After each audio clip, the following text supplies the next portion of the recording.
Un, deux, oui!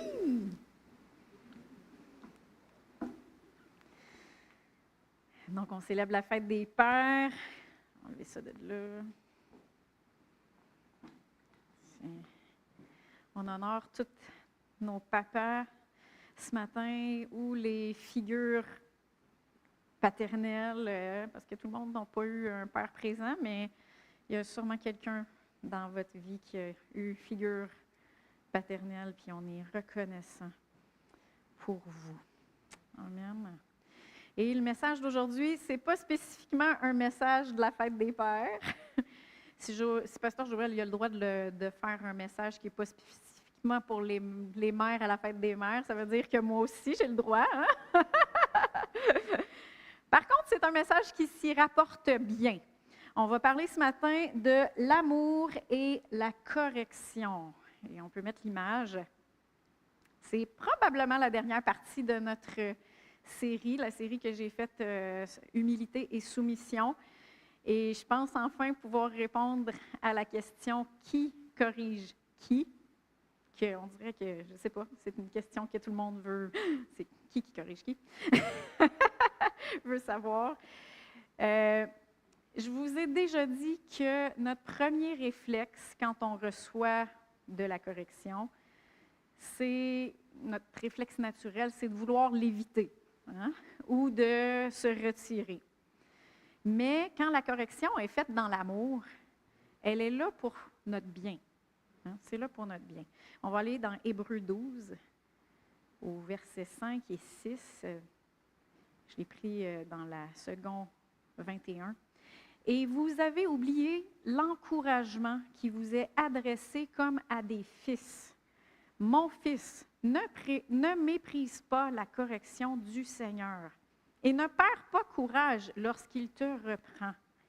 En effet, le Seigneur corrige celui qu'il aime et il punit tous ceux qu'il reconnaît comme ses fils. Supportez la correction. En fait, c'est 6 et 7, je pense, ou 5 jusqu'à 7.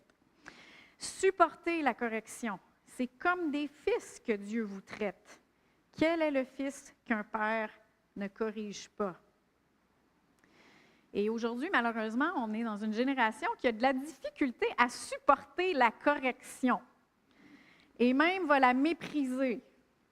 Et pour qu'elle soit même considérée, la correction, il faut qu'elle soit précédée de 2 compliments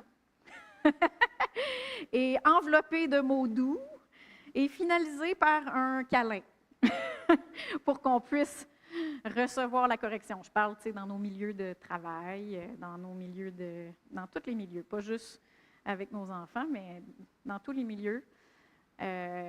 Recevoir la correction, c'est bien difficile dans notre génération. Et je ne dis pas qu'elle ne doit pas jamais être administrée de cette façon-là, mais il va falloir faire preuve d'un peu plus de maturité. Il va falloir grandir un peu. Jésus, c'est la réflexion de son Père. Et Dieu est amour. Et pourtant, Jésus a fait un sermon entier d'un chapitre de long sur « Malheur à vous, spécialistes de la loi et pharisiens hypocrites! » C'était de la correction. Et il ne l'a pas enveloppé de mots doux et avec un petit câlin à la fin. C'était de la correction. Et il y a des fois qu'il va falloir que, OK, c'est de la correction, c'est pour mon bien. Et vous savez, le ton et l'action de la correction va être différent quand, mettons, ton enfant, il n'a pas enlevé ses bottes à l'entrée. Ça ne sera pas pareil que quand il s'apprête à traverser la rue sans regarder, puis qu'il y a un auto qui s'en vient à toute vitesse. Le ton de ta correction va être différent, et ton action aussi. Hein? Fait qu'il y a différentes... Dépendamment de la nécessité de la situation, il y a des niveaux de tonalité et de façon d'adresser la correction. Mais c'est autant de l'amour l'un que l'autre. Et on devrait aimer la correction, même si notre chair, elle ne l'aime pas. On devrait aimer la correction. Parce que dans la Bible, ça dit, dans Proverbe 15, au verset 32, Celui qui néglige l'instruction se méprise lui-même. Mais celui qui écoute un reproche acquiert du bon sens. Un autre mot pour correction, c'est lumière. La correction, ça apporte la lumière. Quand le Seigneur nous corrige, ou qu'un parent nous corrige, ou qu'un boss nous corrige, ou qu'une personne de confiance autour de nous nous corrige, il nous amène de la lumière concernant quelque chose qu'on ne voit pas, ou qu'on voit mais qu'on ne veut pas voir, ou qu'on ne fait pas. Dans Proverbe 10, 17, ça nous dit « Celui qui garde l'instruction prend le chemin de la vie, mais celui qui délaisse l'avertissement s'égare. » Et un autre mot pour s'égarer, c'est d'être dans le noir. Hein? Quand tu t'égares, tu ne vois pas.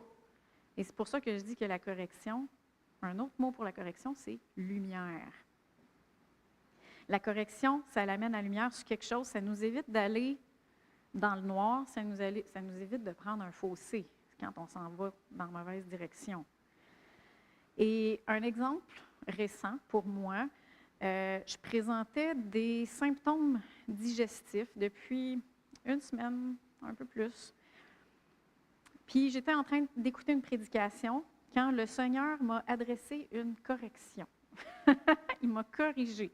Et c'est souvent comme ça pour moi, que c'est pas tout le temps, mais la plupart du temps, c'est quand je suis en train d'écouter une prédication, la personne est en train de prêcher et là, la personne dit quelque chose et là, le Seigneur me parle directement à moi. Et le Seigneur m'a dit à ce moment-là, tu m'obéis, mais sans une bonne volonté. Qu'est-ce que ça veut dire? Tu le fais, mais un peu à contre-cœur. Sans une bonne volonté. Ton cœur, il n'est pas là. Et je savais exactement de quoi il parlait. Vous savez, moi, j'aime le changement. Et j'aurais aimé, cette année, délaisser certaines choses dans le ministère. Pas être pasteur, je veux rester pasteur, inquiétez-vous pas. Mais certaines choses pour pouvoir me consacrer peut-être à d'autres études bibliques ou peut-être voyager un peu plus. Et le Seigneur m'a dit concernant ces choses que c'était soit pas le temps ou que ce n'était pas nécessaire. Et ça m'a beaucoup déçue. Je vivais beaucoup de déception. J'étais très triste de ça, qu'ils me disent ça. Et j'ai obéi, mais je regardais le restant de l'année, pas avec beaucoup d'excitation et d'enthousiasme. Et j'obéissais, mais pour certaines choses, mon cœur n'y était pas. Et c'est ça qu'il m'a dit, tu m'obéis, mais pas avec une bonne volonté. Et c'était de la correction. Et quand il m'a dit ça, ça m'a un peu frustrée sur le coup, je vais vous le dire bien franchement. Parce que, hey, là, je t'obéis, puis c'est pas bien le fun, là, qu'est-ce que tu me demandes de faire, là. Mais je sais très bien qu'être dans le centre de la volonté de Dieu, c'est là que je vais être le plus heureuse. Alors, par la foi, j'ai ajusté mon attitude. Parce que sincèrement, sur le moment, je ne ressentais pas vraiment plus de passion pour certains domaines. Mais vous savez quoi? Quand j'ai, par la foi, ajusté mon attitude, les symptômes digestifs sont partis. Ils se sont réglés. Est-ce que c'est Dieu qui m'a donné les problèmes digestifs pour m'enseigner quelque chose? Non. J'ai ouvert la porte à ces problèmes digestifs-là par mon attitude. Et quand le Seigneur m'a corrigé ou m'a apporté de la lumière, quand je me suis repentie, le flot de guérison a pu couler dans mon corps. Amen. La correction, c'est de la lumière. Il faut le voir comme ça. L'ignorance a besoin d'instruction, mais la rébellion a besoin de correction. Je vais le redire une autre fois. L'ignorance a besoin d'instruction, mais la rébellion a besoin de correction. Romains 11, 22 nous dit « Considère donc la bonté et la sévérité de Dieu, la sévérité envers ceux qui sont tombés et bonté envers toi si tu demeures dans sa bonté. Autrement, toi aussi, tu seras retranché. Comment est-ce qu'on demeure dans sa bonté? On demeure dans sa bonté en ayant confiance en sa bonté, premièrement, en ayant foi. Tu es bon, Seigneur. Tu es bon, je sais, et j'ai confiance que tu m'aimes et que tu prends soin de moi. Ça, c'est la première façon qu'on demeure dans sa bonté. La deuxième façon qu'on demeure dans sa bonté, c'est par l'obéissance de la foi. Si tu as confiance en sa bonté, tu vas écouter ce qu'il te dit de faire. Amen. Et il y a un point où mes enfants, ils ne peuvent plus me dire « je ne le savais pas ». Si ton employé ou ton enfant ne le sait pas, qu'est-ce qu'il a besoin? Il a besoin d'être instruit. Il a besoin que tu l'entraînes. Il a besoin que tu le coaches. Mais quand ça devient de la rébellion ou de l'entêtement ou de l'ignorance volontaire, à ce moment-là, ce n'est plus de l'instruction que ça a besoin, c'est de la correction. Amen. Allons voir dans Jean 3. Des fois, j'ai comme une bulle. Amen, Jessie! Prêche! Aïe, aïe! Jean 3,16. Qui connaît Jean 3,16? Allez, Mélodie, là, t'es bonne. Vas-y! Car Dieu a...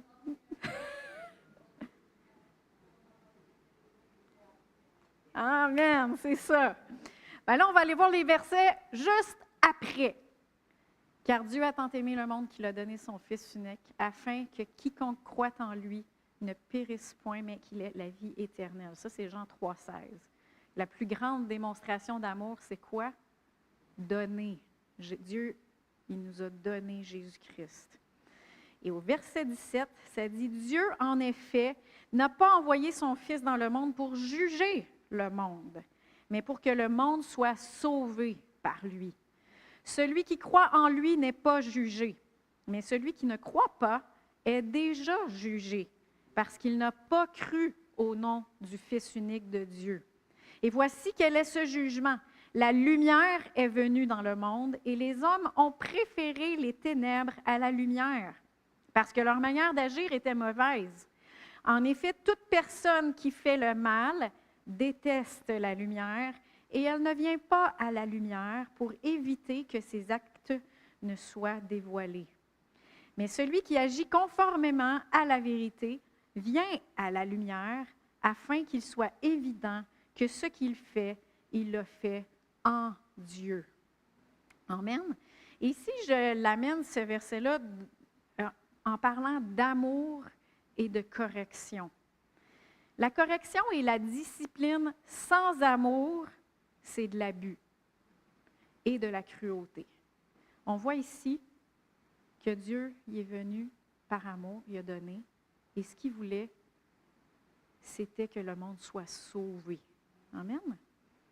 Mais les gens, des fois, ils ne viennent pas à la lumière parce qu'ils ne veulent pas que leurs œuvres soient exposées. Mais la correction et la discipline sans amour, c'est de l'abus et de la cruauté. J'ai déjà entendu toutes sortes d'affaires quand j'étais plus jeune.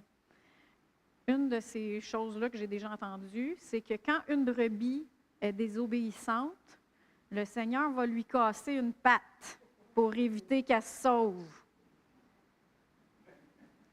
Ça, ce n'est pas de la correction, c'est de l'abus, de la cruauté. Est-ce que tu vas mettre la main de ton enfant sur le rond du poêle pour lui montrer que c'est chaud? Non!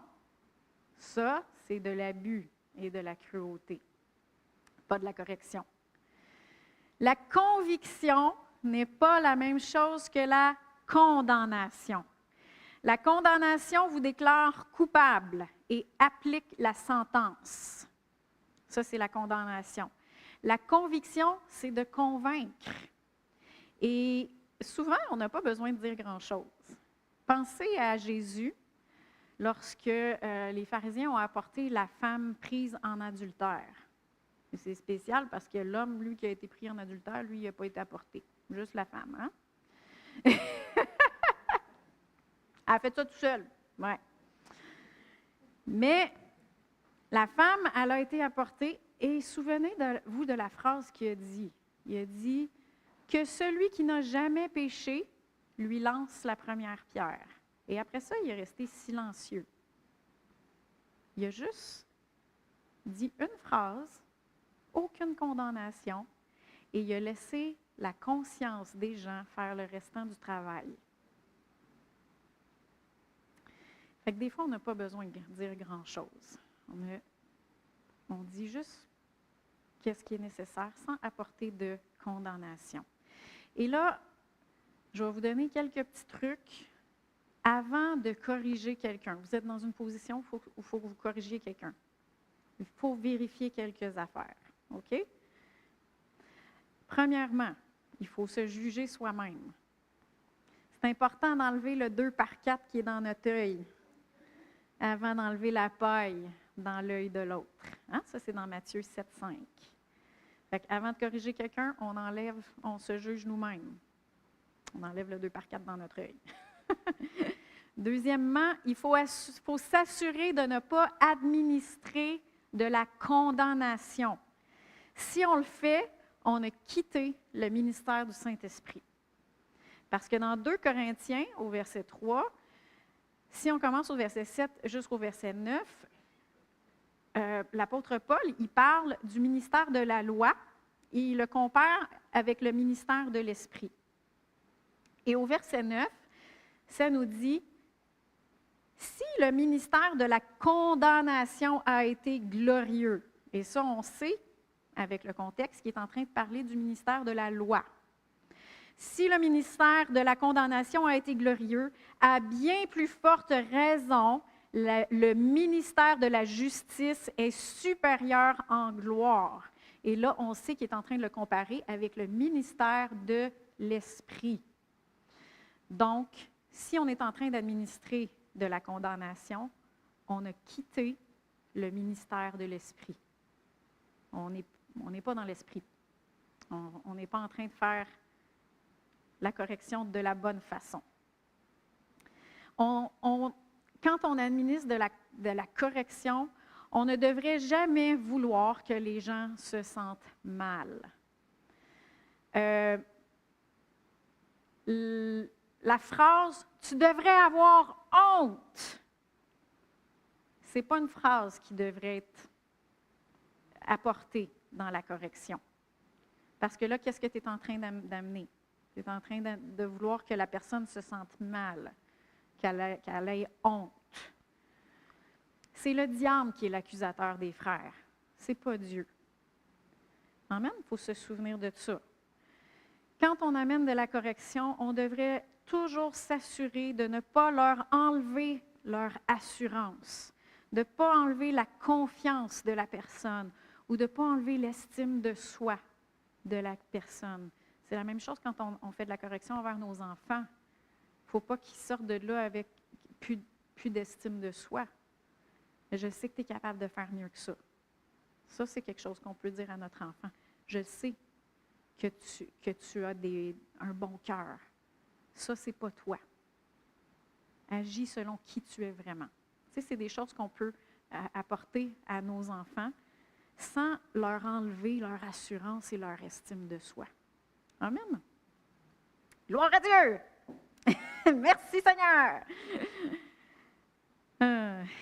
Les gens ne sont pas supposés sortir de l'Église condamnés, déprimés puis défaits. Vous êtes supposés de sortir d'ici encouragés, libérés, édifiés, équipés puis boostés à bloc. Amen?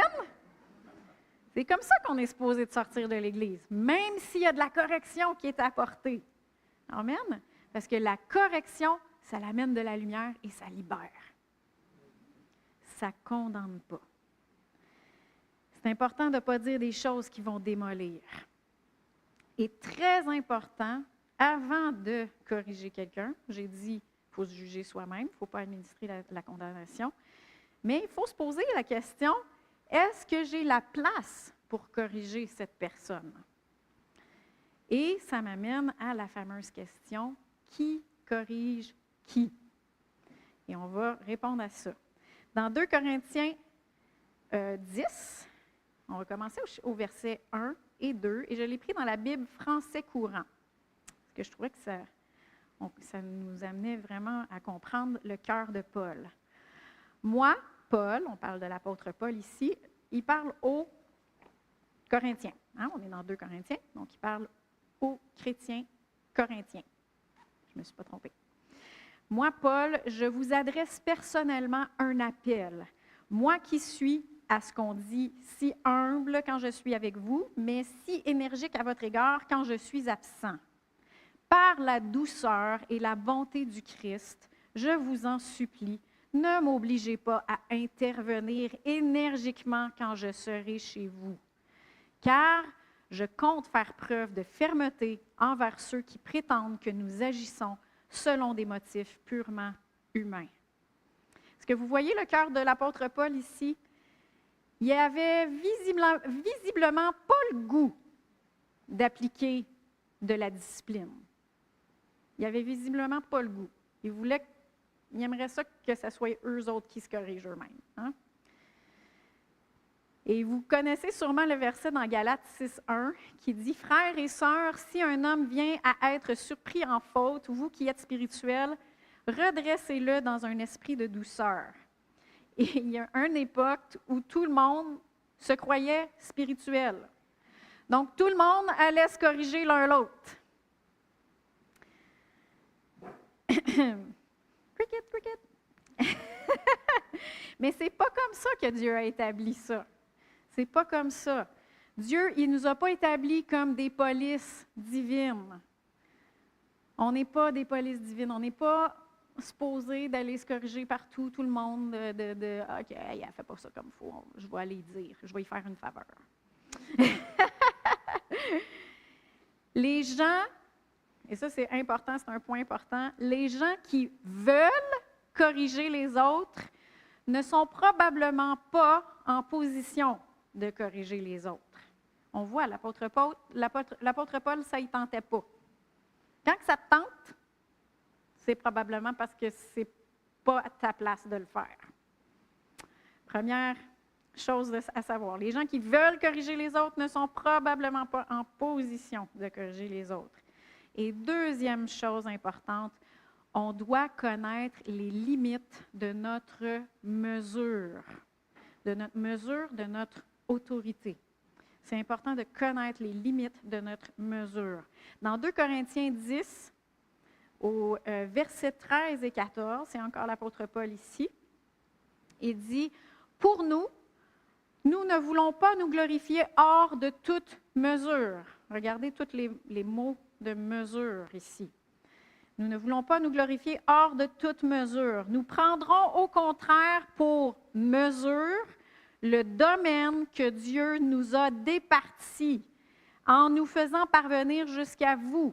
Donc, il y avait une mesure du domaine que Dieu lui avait donné, à lui et à ses aides. Nous ne dépassons pas nos limites. Il y avait des limites, comme si nous n'étions point parvenus jusqu'à vous, car c'est bien jusqu'à vous que nous sommes arrivés avec l'Évangile de Christ. Donc, si vous regardez dans le contexte, l'apôtre Paul parle ici spécifiquement de son autorité. Il y avait une limite à son domaine d'autorité. Et il est en train de dire aux Corinthiens, vous êtes vraiment dans notre limite, là. On n'est pas en dehors de notre limite. Par exemple, Dieu m'a départi, à moi et à Joël, une autorité pour appliquer de la discipline à nos enfants. Mais on n'a pas de l'autorité pour appliquer de la discipline aux enfants des autres. C'est une limite d'autorité. Sauf si, mettons, je suis en bas et je suis en train de faire l'Église des enfants, on a une certaine mesure d'autorité. Là, on peut apporter de la discipline, mais pas de la même façon que je l'applique en tant que parent. On a une limite. Et quand on connaît les limites de de notre autorité, ça nous fait comprendre un peu plus qui est-ce qui doit corriger qui. Et il y a quelques règles générales que j'aimerais vous montrer. Dans 1 Timothée 5, au verset 1 et 2, l'apôtre Paul dit à Timothée, qui est apôtre lui-même et pasteur, il dit « Ne reprends pas le vieillard avec dureté, mais encourage-le comme un père. Encourage les jeunes gens comme des frères, les femmes âgées comme des mères, celles qui sont jeunes comme des sœurs en toute pureté. » Donc, première règle générale, le plus jeune ne devrait pas corriger le plus vieux. Ça, c'est une règle générale. C'est vrai chronologiquement en âge. Donc, mes enfants ne devraient pas me corriger moi. C'est à moi de corriger mes enfants. Mais c'est vrai aussi spirituellement. J'aimerais vous montrer spirituellement un exemple. Il y avait un homme qui était dans le ministère depuis très longtemps. Et c'était un homme bon. Mais il n'avait pas été enseigné dans les cercles de la foi. Et sa femme est devenue malade et elle est décédée. Des jeunes étudiants de l'école biblique Réma sont allés le voir et sont allés lui dire que sa femme, elle ne serait pas morte s'il y avait eu assez de foi.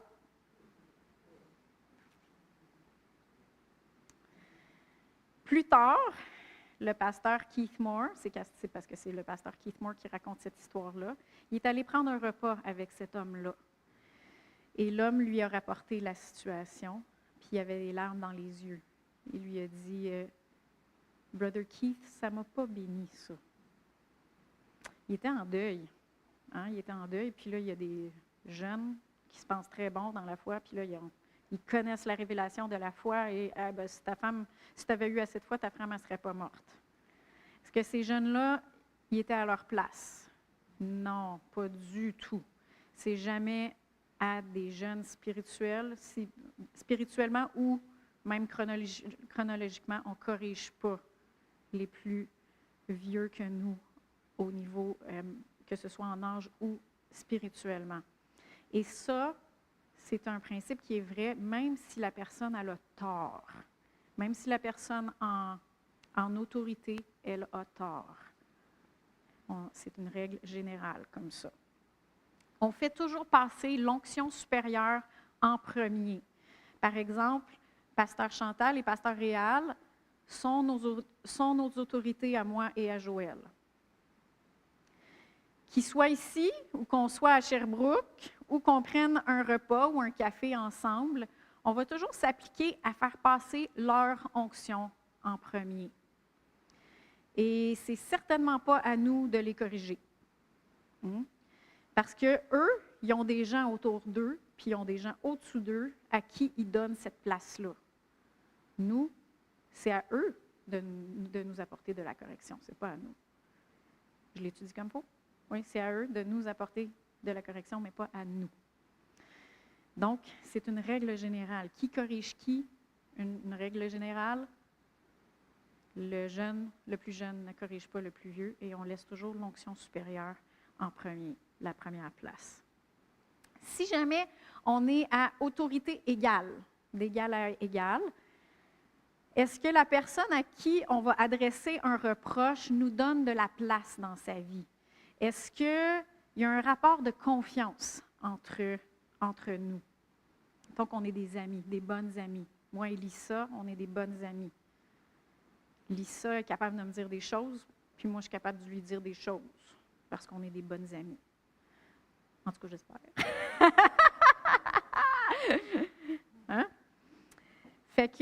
Mais est-ce que la personne nous donne de la place? C'est toujours une question aussi qu'il faut qu'on se pose. Des fois, on est à rapport égal, mais on n'a aucun rapport avec cette personne-là. C'est pas à nous, mettons, on la connaît pratiquement pas. Puis, c'est un membre de l'Église, mais là, moi, je suis spirituelle, fait que je vais aller dire qu'est-ce qu'elle fait, c'est pas correct, qu'elle s'en va dans une mauvaise direction. Vous êtes à autorité égale, puis la personne, elle ne vous donne aucune place dans sa vie. Fait que ça va avoir zéro impact. Elle ne le prendra pas. Proverbe 27, 5, 6, Bible du Sommeur. Mieux vaut un reproche énoncé franchement qu'un amour qui cache ce qu'il pense. Un ami qui vous blesse vous prouve par là sa fidélité, mais un ennemi multiplie les embrassades. Donc, on voit ici que c'est bon d'avoir des amis de foi à laquelle on va donner place dans nos vies. On va s'entourer de personnes, des faith buddies en anglais, des amis de foi, où est-ce qu'on va dire « Hey, tu vas être capable de l'appeler, tu vas dire « J'ai de la misère là. Tu peux-tu me dire comment est-ce que je suis guérie? Tu peux-tu me dire comment est-ce que Dieu m'aime? Tu peux-tu me dire comment est-ce que je vais réussir? » Et qu'on puisse aussi même leur donner place. Et si jamais tu vois quelque chose, dis-moi-le. Des fois, entre époux, épouses, ça, c'est important de se donner place, cette place-là. Chérie, dis-moi-le si tu me vois m'inquiéter. Tu es en train de t'inquiéter, chérie, là? OK, oui, c'est vrai. Tu y avais dit avant. Ou si tu me vois tourbillonner dans le chiolage, dis-moi-le. Tu sais, des fois, on s'échappe, on s'en va dans puis on ne se voit pas.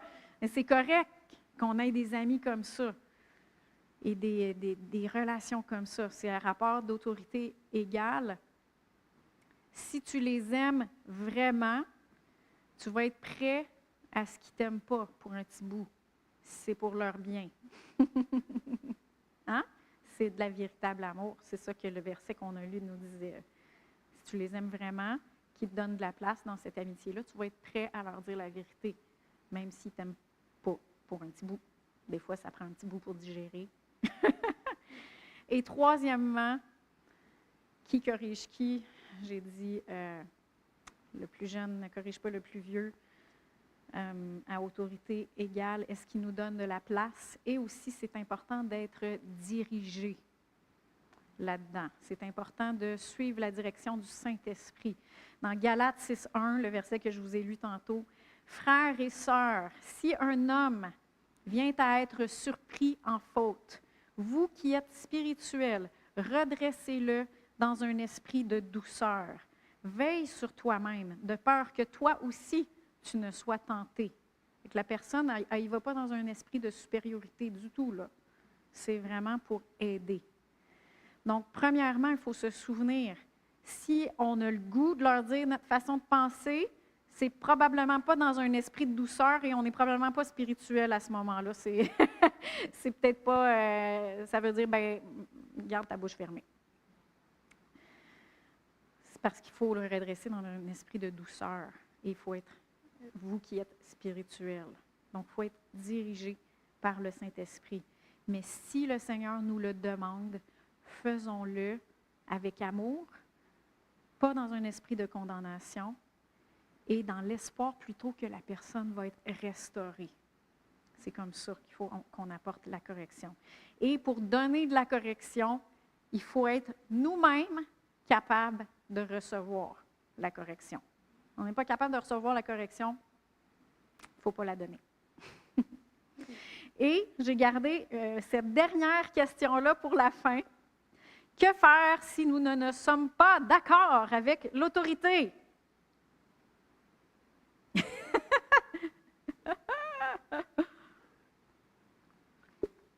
On va aller voir dans 1 Timothée 2, au verset 11 et 12. Vous allez vous demander où est-ce que je m'en vais avec ça, mais vous allez comprendre après. Que la femme s'instruise paisiblement, dans une entière soumission. Je ne lui permets pas d'enseigner et de dominer sur l'homme, mais je lui demande de garder une attitude paisible. Bon, on va commencer en disant ceci ne veut pas dire que la femme n'a pas le droit d'enseigner dans l'Église, sinon je ne serais pas ici. Qu'est-ce que ça veut dire? Dans la version Osterval, le verset 12 dit « Car je ne permets pas à la femme d'enseigner ni de prendre aucune autorité sur son mari. Parce que donc, ça s'adresse spécifiquement de l'épouse envers son mari, pas qu'elle ne peut pas enseigner. Et ce que ça veut dire, c'est que l'épouse ne doit pas prendre la place, donc enseigner son mari comme si c'est elle la tête. Ce n'est pas elle la tête, c'est son mari la tête. Et elle ne doit pas lui dire quoi faire, comme si c'est elle la tête de la famille. Donc, c'est ça que ça s'applique ici. Alors, comment est-ce qu'on s'adresse à l'autorité? Ici, c'est dans le cas de l'épouse. S'il y a divergence d'opinion ou de perspective, est-ce qu'il faut se renfrogner, rester silencieux, laisser ça mijoter jusqu'à temps que ça explose? Non plus. C'est pas ça qu'il faut faire non plus. Et c'est là le principe que je voulais qu'on voit ensemble. Dans le verset au début, ça dit que la femme s'instruise paisiblement dans une entière soumission. Qu'est-ce que ça veut dire, ça? Poser des questions. C'est comme ça. Quand on n'est pas d'accord avec l'autorité, on pose des questions. Et là, je ne parle pas des questions rhétoriques ou des questions sarcastiques. Je parle de véritables questions on veut connaître le cœur de la personne qui est en autorité au-dessus de nous, dans un esprit de douceur. Et on va aller voir Daniel et les 3 jeunes hommes hébreux. Est-ce que vous vous souvenez de Daniel, Shadrach, Meshach et Abednego? En tout cas, Nego. Le roi Nebuchadnezzar, il voulait qu'il soit entraîné. Ça, c'est au début, quand il venait juste d'être déporté à Babylone. Le roi Nebuchadnezzar voulait qu'il soit entraîné pendant 3 ans, après quoi il entrerait à son service. Et on va commencer à Daniel 1, au verset 8. Daniel résolut de ne pas se souiller par les mets du roi et par le vin dont le roi buvait. Et il supplia le chef des eunuques de ne pas l'obliger à se souiller. Est-ce que Daniel lui a exigé? Hey, moi, là, je ne me souillerai pas avec les mets du roi, là, puis c'est sûr que non, tu ne m'obligeras pas. Là. C'est comme ça son attitude? Non. Il a supplié le chef des eunuques. La Osterval dit « il pria ». Je trouve que c'est mieux que supplier. Pria, il a demandé. Il a demandé. Est-ce qu'on peut être abstenu, s'il vous plaît? Vous voyez l'attitude? Et Daniel, au verset 10, ça dit « Et le chef des eunuques dit à Daniel, « Je crains le roi mon maître, qui a ordonné votre manger et votre boire. Pourquoi verrait-il vos visages plus défaits que ceux des jeunes gens de votre âge? Et mettriez-vous ma tête en danger auprès du roi? » Fait que là, on voit que le chef des eunuques, il a peur. Là. Il ne veut pas se faire zigouiller. Couper la tête à cause de ça. Donc, Daniel va lui faire une autre demande. Il va dire au verset 12 et 13, « Éprouve, je te prie, tes serviteurs pendant 10 jours, et qu'on nous donne des légumes à manger et de l'eau à boire. Après cela, tu regarderas notre visage et le visage des jeunes gens qui mangent les mets du roi. Puis, tu feras avec tes serviteurs selon ce que tu auras vu. » Il n'a pas exigé, il n'est pas arrivé avec une arrogance. Il a demandé. Est-ce qu'on pourrait? Faites juste nous tester pendant 10 jours, puis après ça, vous ferez ce que vous voulez avec nous. Un esprit de douceur. Alors, le chef des eunuques a accepté de le mettre à l'épreuve pendant 10 jours, et on connaît c'est quoi le reste de l'histoire. Hein? Il dit qu'il était plus joufflu et un regard plus radieux que toutes les autres. Mais on voit quand même, lorsqu'on n'est pas d'accord avec l'autorité, qu'est-ce que Daniel y a fait? Il n'a pas exigé, il n'a pas imposé son opinion, il a fait une demande. Poser des questions, c'est la manière de s'adresser à notre autorité quand on a une divergence d'opinion. Marco, qui est trésorier dans le CA, il a déjà demandé à Pasteur Joël, est-ce que tu es certain que c'est ça qu'on doit faire? C'est une question. Et il y a des fois où Joël il a pu dire oui avec confiance, mais il y a des fois qu'il a fait comme non, je ne suis pas sûre. C'est une question et c'est correct. Dans un couple, quand tu as dit ça, je me suis sentie comme ça. Qu'est-ce que tu voulais dire? Non, c'est une question qu'on peut poser à notre autorité plutôt que de dire hey, tu as dit ça, puis c'est ça que tu voulais dire, puis puis... Non, c'est quoi tu voulais dire? Ou tu poses des questions. OK, tu veux qu'on le fasse comme ça? C'est quoi dans ton cœur que tu as? Pourquoi? C'est quoi tu vois? Parce que moi, là, je le vois vraiment pas comme ça. Est-ce que tu peux m'expliquer ce qu'il y a dans ton cœur? Comment est-ce que tu le vois? Poser des questions. Et, mettons, avec un boss, je comprends que vous voulez qu'on fasse ça de cette façon-là, mais est-ce que vous avez pensé à comment ça va affecter ce département-là ou ce département-là? C'est une question qui peut être posée. Avez-vous pensé à cette alternative ou à cette façon-là différente de faire? C'est une question, une manière de poser des questions.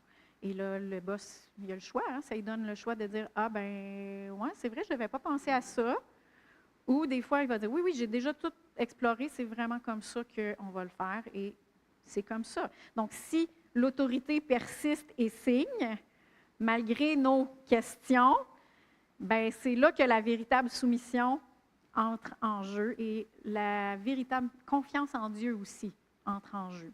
OK, il veut qu'on le fasse comme ça, c'est pas comme ça que je l'aurais fait, mais OK, on le fait comme ça. Ça, c'est la vraie soumission. Ceux qui n'ont pas entendu mon message sur c'est quoi la vraie soumission, c'est disponible sur YouTube. Donc, évidemment, il y a des bons timings. Hein? Des fois, il faut attendre le bon timing aussi. Poser des questions. Des fois, quand ils ont faim, les maris, c'est pas le bon temps de poser des questions.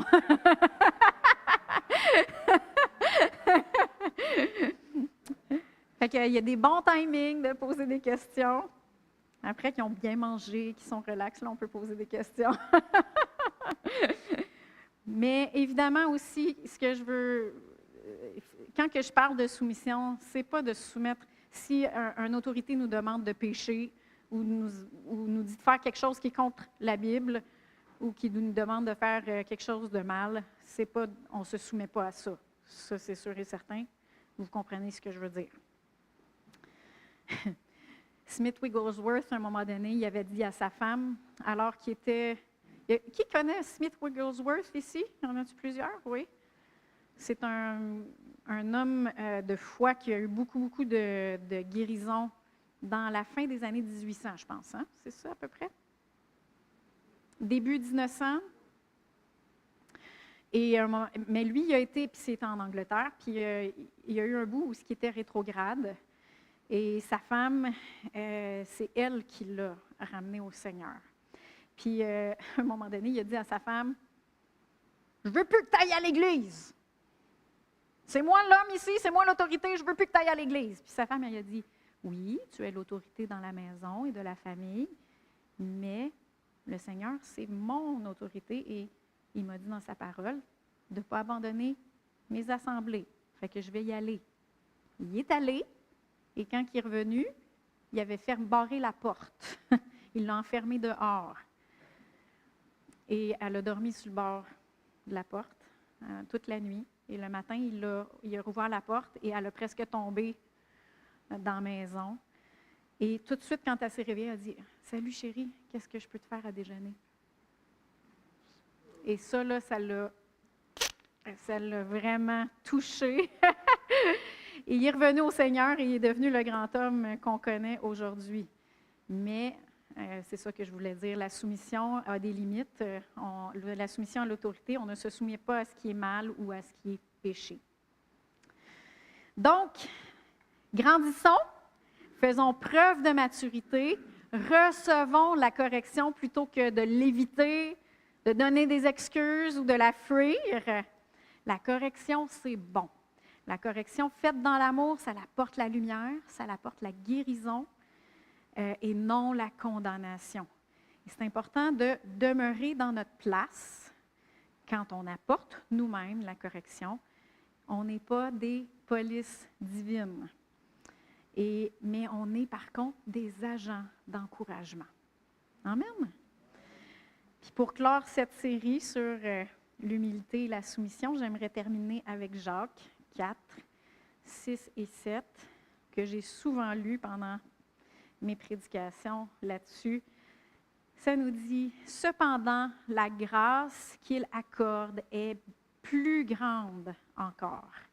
C'est pourquoi l'Écriture dit, « Dieu s'oppose aux orgueilleux, mais il fait grâce aux humbles. » Est-ce qu'il y en a qui ont besoin de grâce ici? Moi, j'ai besoin de grâce. « Soumettez-vous donc à Dieu, mais résistez au diable et il fuira loin de vous. » Donc, alors qu'on marche dans l'humilité, dans la soumission, on va voir la grâce de Dieu et la faveur de Dieu. Alors qu'on fait grâce aussi aux autres. Des fois, c'est difficile, mais alors qu'on fait grâce aux autres, on va voir la grâce de Dieu abonder dans une plus grande mesure dans nos vies. Ça nous dit au verset 10, « Humiliez-vous devant le Seigneur et il vous élèvera. » C'est pas essayez de gravir les échelons par vous-même. Non. Humiliez-vous devant le Seigneur et il vous élèvera. Amen. Donc, merci Seigneur. Merci Seigneur. Gloire à Dieu. Merci pour sa correction. Parce qu'il nous aime, on est ses enfants. Et nous aussi, on peut être l'image de notre Père céleste et apporter la correction d'une manière dans l'amour. D'une manière avec douceur dans l'amour. Amen. Seigneur Dieu, on te remercie pour ton amour envers nous. On te remercie parce que oui, tu corriges ceux qui sont tes enfants, parce que tu nous aimes. Tu nous amènes plus loin dans ta guérison. Tu nous amènes plus loin dans ton amour, dans ta bonté. Et Seigneur, on te remercie pour la lumière que tu nous donnes, l'instruction, mais aussi la correction lorsque on persiste dans nos propres voies. On te remercie, Seigneur, pour ton amour qui nous entoure et ton bâton, ta houlette et ton bâton qui nous dirige et qui nous protège. On te remercie, Seigneur, parce que tu es notre Papa céleste. Tu es la figure de Père qui est infaillible. Et on a confiance en toi. Dans le nom de Jésus, Amen et Amen.